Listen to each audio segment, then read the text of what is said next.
Hello friends, কেমন আছো সবাই? আশা করছি সবাই ভালো আছো।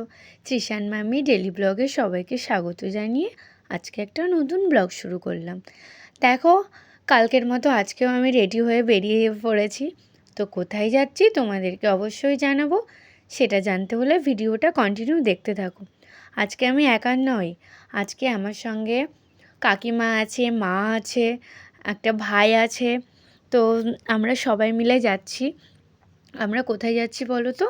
ওই যে দেখো পেছনে কাকিমারা আসছে, তিশানবাবু আবার আঙুল দিয়ে দেখাচ্ছে, বলছে মা, বউ, মা, বৌদি। আসলে ও আমাদের ছোট কাকিমাকে বউ বলে, আর আরেকটা কাকিমাকে ও এক বৌদি বলে। মানে ওনারই ইচ্ছা ছিল যে ওদেরকে এই বলে ডাকুক। তো দেখো মাকে খুব খুব সুন্দর লাগছে, আজকে একটা নতুন শাড়ি পরিয়েছে। আসলে আজকে আমরা এসেছি ভোগ খেতে। আজকে মায়ের বাৎসরিক পুজোর দ্বিতীয় দিন। তো আজকে নরনারায়ণ সেবা হচ্ছে কসবা নিউ মার্কেটে। তার জন্য আমরা ভোগ খেতে চলে এসেছি সবাই মিলে। দেখো, খিচুড়ি ছিল, বেগুনি ছিল, আর ছিল লাবড়া। তো আমরা সবাই মিলে খাচ্ছি, এসেই খেয়ে নিয়েছি, না হলে না হচ্ছিল না, অনেক দেরি হয়ে গেছে। ওর জন্য এসেই আমি তাড়াতাড়ি করে খেয়ে নিয়েছি। তো প্রচুর লাইন ছিল, প্রচুর লাইন। তো দেখো, আমি আজকে নিজে খেয়াল করলাম যে আমি কতটা মোটা হয়ে গেছি। আজকে একটা সালোয়ার পরেছি, একটা চুড়িদার পরেছি, দেখো সবুজ কালারের। দেখে আমাকে এত মোটা লাগছে, কি বলবো, আমাকে মানে এত মোটা লাগছে, আমি ভাবতেই পারিনি যে আমি এত মোটা হয়ে গেছি। আসলে মোটা হয়নি, ভুঁড়িটা বেরিয়ে গেছে, মানে ভুঁড়িটা বেশি হয়ে গেছে। তো আমি ভাবছি ব্যায়াম করব। তো তারপর দেখো আসার সময় আমি ভাবছিলাম ফুল গাছ কিনবো। তো এই যে ফুল গাছের এখানে চলে আসলাম। তো দেখি দুটো ফুল গাছ নেব, আগের দিনও নিয়ে গেছিলাম, সেটা তোমাদেরকে দেখানো হয়নি। তো আমি ভাবছি একেবারে ফুল হোক তারপর দেখাবো। তো ফুল ফোটা পর্যন্ত আর ওয়েট করব না, কিছুদিন পরেই আমি তোমাদেরকে দেখাবো। তো দেখো অনেক ফুল গাছ। তো দেখো ফাইনালি আমি দুটো ফুল গাছ নিয়ে নিয়েছি টব শুদ্ধ।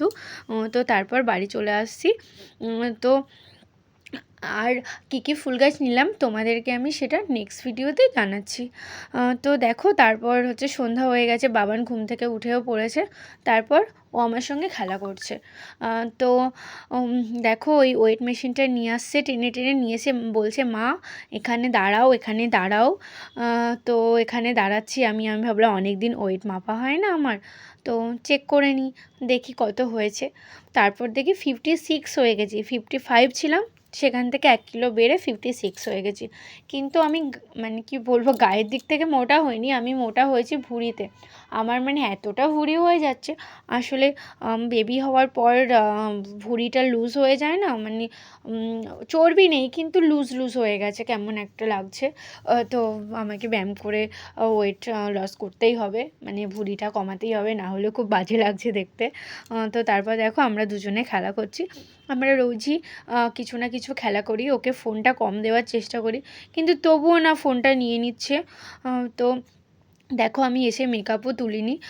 তো একবারে একটু পরেই আর কি ঘুমাতে যাওয়ার আগে ফ্রেশ হয়ে নেব। তো আজকের মতো ভিডিওটা এখানেই শেষ করছি, টাটা।